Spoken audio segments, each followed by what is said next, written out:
రాజ్యాంగం ప్రకారం ఇప్పుడు నడుస్తున్న ప్రజాస్వామ్యం ఏంటంటే మనం ఓట్లేసి గెలిపించుకొని ప్రభుత్వాధినేతలను కానీ ప్రధానమంత్రిని కానీ ముఖ్యమంత్రిని కానీ అందరినీ ఎన్నుకుంటున్నాం.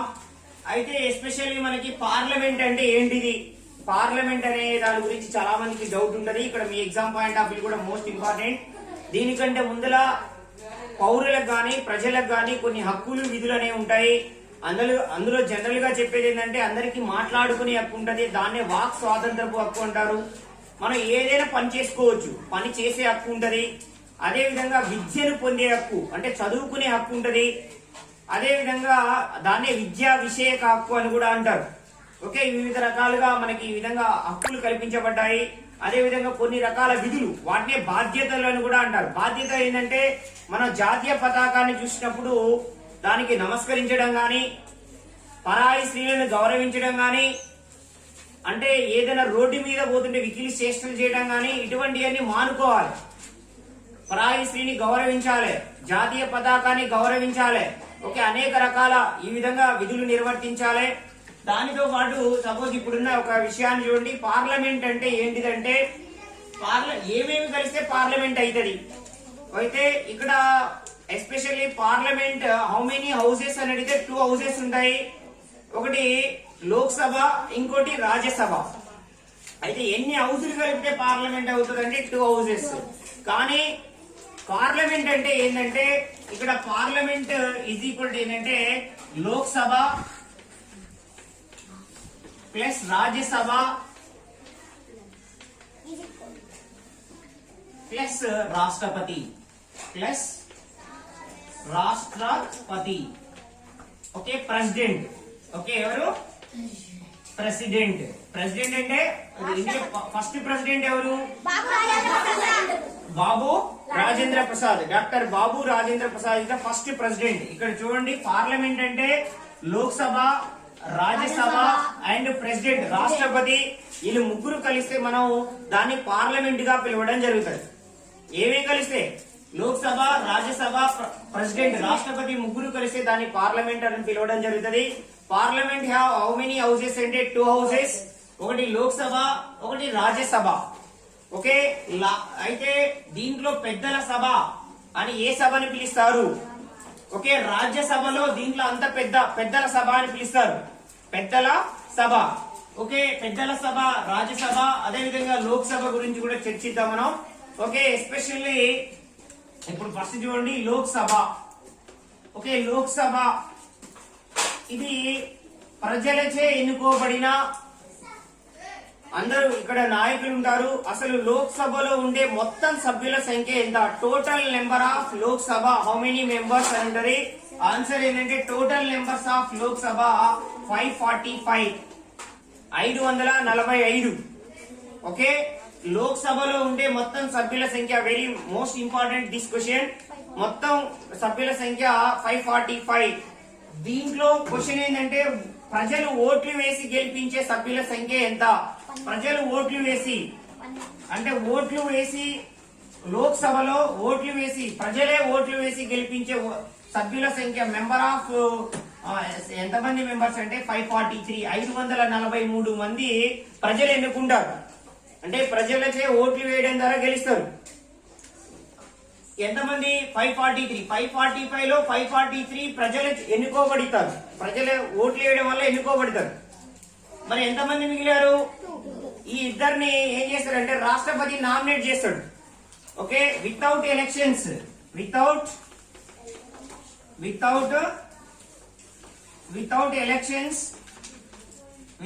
Elections nominated members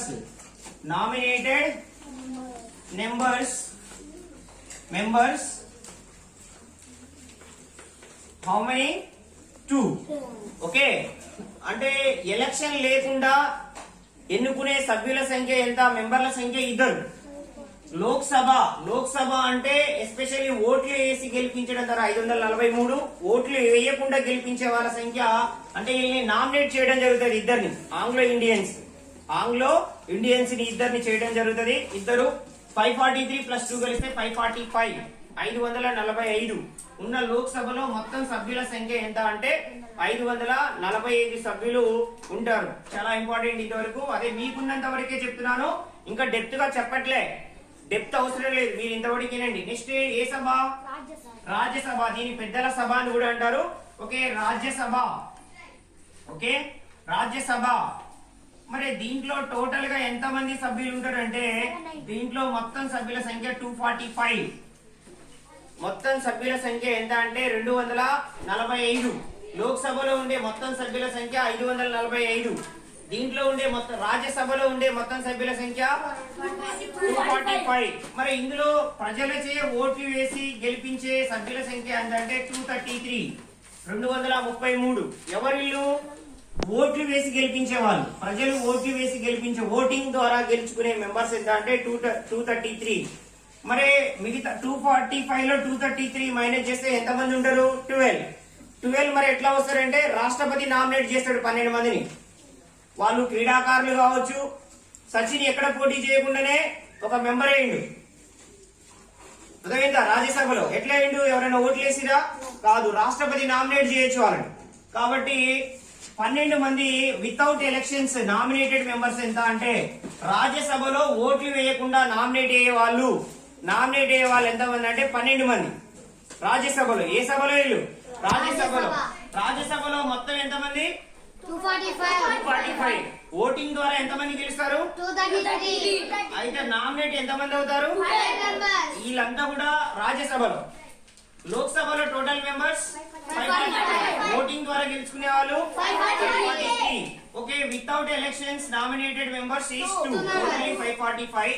okay, totally last question ఏంటంటే parliament have how many members is in there అంటే 790. 790 ఎట్లా అంటే చూడండి, పార్లమెంట్ అంటే లోక్సభ రాజ్యసభ కలిస్తే పార్లమెంట్. మరి లోక్సభలో ఎంత మంది ఉన్నారు? 545. పార్లమెంట్ లో లోక్సభలో ఉన్న వాళ్ళు రాజ్యసభలో ఉన్న వాళ్ళని యాడ్ చేయాలి. లోక్సభలో 545, రాజ్యసభలో 245. 245 ఈ రెండు కలిస్తే 5 5 10 4 plus 1 4 plus 4 8 plus 1 9 5 plus 2 7. మొత్తం పార్లమెంట్ లో ఉండే సభ్యుల సంఖ్య. ఇందులో ఎన్ని క్వశ్చన్స్ వస్తాయో చూడండి. ఫస్ట్ లోక్సభలో మొత్తం ఎంత మంది సభ్యులు ఉన్నారు? 545. లోక్సభలో ఓటు ద్వారా గెలిచే సభ్యుల సంఖ్య 543. లోక్సభలో రాష్ట్రపతి నామినేట్ చేసే సభ్యుల సంఖ్య without elections how many members? 2. Okay, రాజ్యసభలో టోటల్ మెంబర్స్ 245. With elections 233. అంటే ఓటు వేయడం ద్వారా గెలిచే వాళ్ళు 233. వితౌట్ ఓట్స్ ఇది only nominated is 12 members. Total is 245. అంటే పార్లమెంట్ అంటే లోక్సభ రాజ్యసభ ఈ రెండు కలిస్తే parliament. Lok Sabha is the 545 and Rajya Sabha 245. 545 plus 245 790. 790 parliament లో ఉన్న మొత్తం సభ్యుల సంఖ్య 790. 790 గుర్తుపెట్టుకోండి స్టూడెంట్స్. మస్ట్ ఇన్స్టిట్యూట్ గా ఇందులో నుంచి ఒక క్వశ్చన్ వస్తుంది. ఓకే, మన రాజ్యాంగం ప్రకారం మనకి ఓటు వేసే హక్కు ఎన్ని సంవత్సరాలు కల్పించబడిందంటే 18 సంవత్సరాలు దాటిన వాళ్ళకి మనకు ఓటు హక్కు కల్పించబడ్డది. Most important question. ఎన్ని సంవత్సరాలు దాటిన వారికి ఓటు వేసే అవకాశం ఉంటుందంటే 18 సంవత్సరాలకు ఉంటది. ఇది అమ్మాయిలైనా అబ్బాయిలైనా 18 సంవత్సరాలు దాటిన వాళ్ళకి ఓటు వేసే హక్కు ఉంటది. ఎన్ని సంవత్సరాలు దాటిన వాళ్ళకి? 18 సంవత్సరాలు దాటిన వాళ్ళకి మనకి ఓటు వేసే హక్కు ఉంటది. అదే విధంగా దీన్నే మనకి వయోజన ఓటు హక్కు అని అంటారు. ఏ ఓటు హక్కు? వయోజన ఓటు హక్కు. అంటే 18 సంవత్సరాలు దాటితే మీరు ఎస్పెషల్లీ వయోజనులు అవుతారు.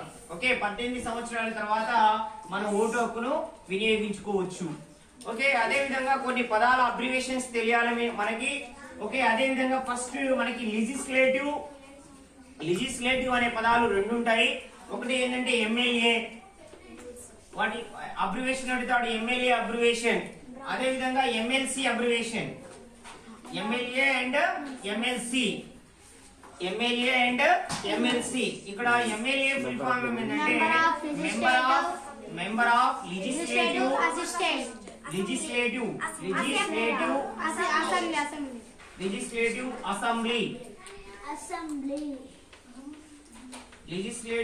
Assembly. legislative member of legislative assembly and member of legislative council. Member of legislative council.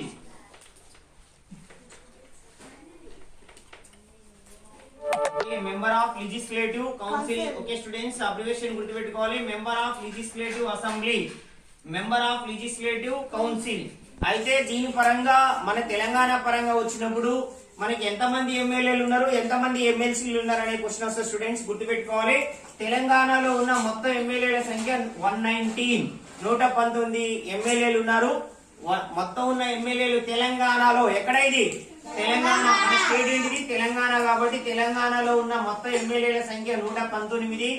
అదే విధంగా తెలంగాణలో ఉన్న మొత్తం ఎమ్మెల్సీల సంఖ్య 40. మొత్తం ఎమ్మెల్సీలు తెలంగాణలో ఉన్న మొత్తం ఎమ్మెల్సీల సంఖ్య ఎంత అంటే 40 మంది ఎమ్మెల్సీలు ఉన్నారు తెలంగాణలో. ఓకే, అదే విధంగా తెలంగాణలో ఉన్న ఎమ్మెల్యేల సంఖ్య 119. Member of legislative assembly, member of legislative council. ఈ విధంగా అబ్రివేషన్స్ ఐడియా ఉంచుకోవాలి. 119 and 40. ఓకే స్టూడెంట్స్, ఇక్కడ ఎమ్మెల్యే తెలుగులో శాసనసభ సభ్యులు అంటారు. శాసనసభ, ఎస్పెషల్లీ శాసనసభలో ఉండే వాళ్ళని ఎమ్మెల్యేస్ అంటారు. ఇది శాసనసభ అంటారు, దీని శాసన మండలి. శాసన మండలిలో సభ్యుల సంఖ్య అంటే 40. శాసనసభలో సభ్యుల సంఖ్య అంటే శాసనసభ సభ్యులు 119 తెలంగాణలో, శాసన మండలి సభ్యులు 40 తెలంగాణలో. శాసనసభ సభ్యులు, శాసన మండలి సభ్యులు గుర్తుపెట్టుకోండి. 119 and 40, 140. ఓకే స్టూడెంట్స్, ఇంకొక ఇంపార్టెంట్ క్వశ్చన్ ఇది కాక ఏంటంటే 2011 జనాభా లెక్కల ప్రకారం భారతదేశ జనాభా ఎంత? 1 to 1. 1 to 1 మీన్స్ 121 కోట్లు. 2011 జనాభా లెక్కల ప్రకారం the census of 2011, how many crores Indian population? 121 crores. 121 crores, 121 కోట్ల జనాభా ఎప్పటికి? 2011. అంటే ఇంకో విషయం ఏంటంటే సెన్సెస్ అంటే పాపులేషన్ ని కౌంట్ చేసేది ఎన్ని సంవత్సరాలకు ఒకసారి చేస్తారంటే 10 సంవత్సరాలకు ఒకసారి చేస్తారు. 2011లో చేశారు, అంటే తర్వాత 10 సంవత్సరాలు అంటే ఇది 2021 స్టూడెంట్స్. 2021లో మళ్ళీ జనాభా లెక్కలు చేస్తారు. అంటే అప్పటి నుంచి ఇప్పటికి అప్పుడే 121 అంటే మళ్ళీ ఒక 15 కోట్ల మంది 20 కోట్ల మంది పెరిగి ఉంటారు. మినిమం ఒక 135 కోట్లు అయితే కావచ్చు స్టూడెంట్స్ మొత్తం 2021 నాటికి. అంటే ఇప్పటికి 135 కోట్ల దాకా కావచ్చు. 2011 నాటికి జనాభా లెక్కల ప్రకారం మొత్తం జనాభా ఎంత అంటే 120 కోట్లు. అదే విధంగా రాజ్యాంగం ప్రకారం ఎన్ని సంవత్సరాలు దాటిన వారికి ఓటు హక్కు కల్పించబడిందంటే 18 సంవత్సరాలు దాటిన వారికి ఓటు హక్కు కల్పించబడ్డది. ఓకే, భారతదేశం యొక్క మొట్టమొదటి రాష్ట్రపతి ఎవరంటే బాబు రాజేంద్ర ప్రసాద్. ఓకే, రాజ్యాంగం యొక్క డ్రాఫ్టింగ్ కమిటీ చైర్మన్, రాజ్యాంగ రచనా కమిటీకి చైర్మన్ ఎవరంటే doctor B R Ambedkar. Okay, doctor B R Ambedkar బహుమేధావి. అతనికి దాదాపుగా 9 లాంగ్వేజెస్ వచ్చు, 9 లాంగ్వేజెస్, హిందీ, ఇంగ్లీష్ ఇటువంటి లాంగ్వేజెస్ చాలా వచ్చు. వీటన్నిటిని వేరే దేశం యొక్క రాజ్యాంగాలన్నింటినీ అందుకనే చదవగలిగాడు. చదివి దాంట్లో ఉన్న వాటి మంచిని తీసుకొని ప్రజలకు ఏ విధంగా అవసరం అవుతుందని తీసుకొని మన రాజ్యాంగంలో పొందపరచడం జరిగింది. ఓకే, పొందపరిచిన దాని ప్రకారమే ఇప్పుడు మనం పాటించుకుంటూ రావడం జరుగుతుంది. ఓకే, మన ఎస్పెషల్లీ భారతదేశంలో అనేక కులాలు, మతాలు, అనేక రకాల జాతులు అనేవి జీవిస్తున్నాయి. భారతదేశంలో ఉన్న మొత్తం కులాలు ఏంటంటే 6748 కులాలు ఉన్నాయి. భారతదేశంలో ఉన్న మొత్తం కులాలు ఏంటంటే 6748 కులాలు ఉన్నాయి. అయితే మీకు వచ్చేది ఏంటిదంటే స్టూడెంట్స్, ఎక్కువగా ఏ బిట్ రిపీట్ అవుతుందంటే భారతదేశంలో ఏ మతం ఎక్కువగా ఉన్నది?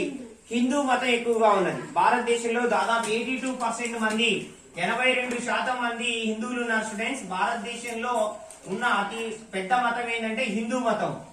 ఓకే, అందుకనే హిందుస్థాన్ అని అంటారు. ఓకే, 82% మంది హిందువులు ఉన్నారు. ఓకే, హిందుస్థాన్ అంటారు. అదే విధంగా ఇంకా క్వశ్చన్ ఏంటంటే భారతదేశాన్ని ఆనుకొని ఉన్న దేశాలు ఎన్ని అంటే 7 దేశాలు ఆనుకొని ఉన్నాయి స్టూడెంట్స్. మొత్తం 7 దేశాలు మనకి ఎల్లలుగా హద్దులు, బౌండరీస్ గా 7 కంట్రీస్ ఉన్నాయి. ఆ 7 కంట్రీస్ కూడా చెప్తాను నేను ఏంటి అనేవి. 7 దేశాలు ఆనుకొని ఉన్నాయి. ఓకే, భారతదేశంలో అతి ఎక్కువగా ఉన్న మతం హిందూ మతం. మొత్తం 82% మంది హిందువులే ఉన్నారు. ఓకే, భారతదేశం యొక్క బౌండరీ కంట్రీస్, సరిహద్దు దేశాలు ఏంటంటే 7 దేశాలు ఉన్నాయి. దాంట్లో ప్రపంచంలోనే అతి పెద్ద జనాభా గల దేశం ఏంటంటే చైనా. ఈ చైనా కూడా భారతదేశాన్ని ఆనుకొని ఉంది. కాబట్టి ఫస్ట్ మనం చైనా తీసుకుందాం. ఇది భారతదేశానికి శత్రు దేశం. భారతదేశంతో ఎప్పుడు యుద్ధాలు జరుపుకుంటది. ఓకే, ఎప్పుడు యుద్ధాలు జరుపుకునే దేశం చైనా. అదే విధంగా ఇంకోటి కూడా ఉంది, అతి పెద్ద శత్రు దేశం Pakistan. Okay okay, China, Pakistan, అదే విధంగా నేపాల్. ఓకే, పాకిస్తాన్ తర్వాత ఆఫ్ఘనిస్తాన్. ఓకే, అదే విధంగా ఆఫ్ఘనిస్తాన్ తర్వాత Nepal, Bhutan, Myanmar and Bangladesh. Okay, how many countries is there? 1, 2, 3, 4, 5, 6, 7. Okay. Okay, Sri Lanka మనకి కాదు. శ్రీలంకకి మనకి మధ్యలో ఏముంటది అంటే హిందూ మహాసముద్రం ఉంటది. హిందూ ఓషన్ ఉంటది. మన భారతదేశానికి ఆనుకొని ఉన్న దేశాలు ఇవి, కంట్రీస్. హౌ మెనీ కంట్రీస్ అంటే 7 కంట్రీస్ ఉన్నాయి. China, Pakistan, Afghanistan, Nepal, Bhutan, Myanmar, Bangladesh. అయితే అతి ఎక్కువ సరిహద్దు ఏ దేశానికి ఉన్నది అంటే దీంట్లో చైనాకున్నది. అతి ఎక్కువ సరిహద్దు గల దేశం ఏంటంటే చైనాకున్నది. చైనా, పాకిస్తాన్, ఆఫ్ఘనిస్తాన్, నేపాల్, భూటాన్, మయన్మార్, బంగ్లాదేశ్ 7 మనకి దేశాలతో పాటుగా మనకి సపోజ్ ఇండియా ఈ విధంగా, సపోజ్ ఇది ఒక ఇక్కడ ఈ మధ్యలో ఇండియా మ్యాప్ ఉంది అనుకుంటే, దీనికి భారతదేశానికి పైన నార్త్ అవుతుంది, ఇది సౌత్ అవుతుంది, ఇది ఈస్ట్ అవుతుంది, ఇది వెస్ట్ అవుతుంది. అంటే నార్త్ అంటే ఉత్తరం. భారతదేశానికి ఉత్తరాన ఏం ఆనుకుని ఉన్నాయంటే హిమాలయ పర్వతాలు. భారతదేశానికి ఉత్తరాన ఏమున్నాయి? హిమాలయ పర్వతాలు ఉన్నాయి. భారతదేశానికి దక్షిణాన ఏమున్నాయంటే హిందూ మహాసముద్రం ఉంది. భారతదేశానికి దక్షిణాన ఏముంది? హిందూ మహాసముద్రం ఉంది. దీన్ని హిందూ ఓషన్ అని అంటారు. మరి హిందూ మహాసముద్రానికి ఆనుకొని ఉన్న దేశం ఏందని క్వశ్చన్ అడిగాడు. శ్రీలంక. ఏంటిది? శ్రీలంక. హిందూ మహాసముద్రానికి ఆనుకొని ఉన్న దేశం ఇండియాతో పాటుగా ఏ దేశం ఆనుకొని ఉందంటే శ్రీలంక. కానీ ఇది మన ఇండియన్ బౌండరీ కంట్రీ కాదు. ఇండియన్ కి బౌండరీ హిందూ ఓషన్ కి బౌండరీ శ్రీలంక. అర్థమవుతుందా? నార్త్ ఏమున్నాయి? హిమాలయ పర్వతాలు ఉన్నాయి. అదే విధంగా ఈస్ట్ ఏముందంటే బంగాళాఖాతం, బే ఆఫ్ బెంగాల్. దీన్నే బంగాళాఖాతం అంటారు. బే ఆఫ్ బెంగాల్. ఏది బే కాదు, బే ఆఫ్ బెంగాల్, బంగాళాఖాతం. అదే విధంగా సౌత్ అంటే దక్షిణంలో హిందూ మహాసముద్రం, నార్త్ హిమాలయ పర్వతాలు. ఓకే, హిమాలయ పర్వతాలు అంటే హిమాలయ మౌంటైన్స్. అదే విధంగా ఇది తూర్పు, ఇది పడమర. వెస్ట్ ఏముందంటే అరేబియా సముద్రం, అరేబియన్ సీ. ఓకే, అరేబియా సముద్రం ఉంది. అరేబియా సముద్రం ఈ మోస్ట్ ఇంపార్టెంట్. భారతదేశానికి ఉత్తరాన హిమాలయ పర్వతాలు ఉన్నాయి, దక్షిణాన హిందూ మహాసముద్రం ఉంది, తూర్పున బంగాళాఖాతం బే ఆఫ్ బెంగాల్ ఉంది. ఓకే, వెస్ట్ పడమరన అరేబియా సముద్రం ఉంది. స్టూడెంట్స్ ఈ కరెక్ట్ గా అబ్జర్వ్ చేయాలి. హిందూ మహాసముద్రాన్ని ఆనుకొని శ్రీలంక కూడా ఉంది. ఓకే, ఇంతవరకు మీకు వచ్చే క్వశ్చన్స్. ఓకే, అదే విధంగా భారతదేశాన్ని ఆనుకొని ఉన్న దేశాలు ఇవి. ఓకే, ఇంతటితోటి పర్ఫెక్ట్ గా హార్డ్ వర్క్ చేయండి. ఓకే, ఇంత